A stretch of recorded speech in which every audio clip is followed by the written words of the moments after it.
后来继续来看，台中一个妈妈带2个读国小的查囝到成品商场去踅街，结果被保全指控是贼仔，被5个警察带到派出所要来厘清。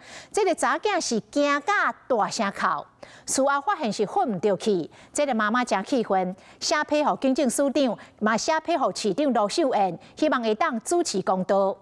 罗市长讲会追究到成品甲保全公司的责任。市长嘛讲，这警方的处理无够有路，会要求检讨。嘛代表警方向这个防冤枉的查囝来道歉悔失礼。警方的行车记录器画面，大批员警接到通报，为派出所行入隔壁成品的商场，所落来带一个老母甲2个查某囡仔行转来派出所。路里老母一直甲查某囝按打，因为因互商场的保全误会当作是贼仔。我忍不住终于提问说：“请问我到底为什么要去警察局？”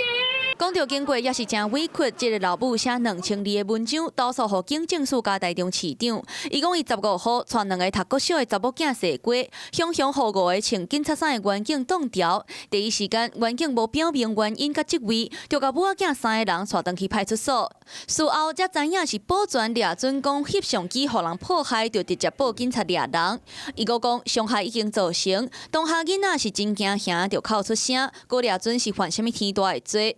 一个台中的老母，一个人带2个查某囡仔发生这类代志，敢讲袂互人烦恼惊吓？在处理的过程当中不够细腻，市长妈妈替警察波波向你说声对不起，真的很抱歉惊吓到你了。罗秀燕向查某囡仔回失礼，嘛强调第一时间商场无先查证就报警察，会向成品甲保全公司求救。这件事情上呢，是因为保全呢过度的紧张、过度的反应。那这个部分呢，我们会跟保全公司呢已经在检讨。虽然警方甲商场保证未来会加强改善，不过2个查某囡仔休假欢欢喜喜甲老母做伙踅街，所互人当作是贼仔，带去派出所受到惊吓，小小的心灵是已经受伤啊。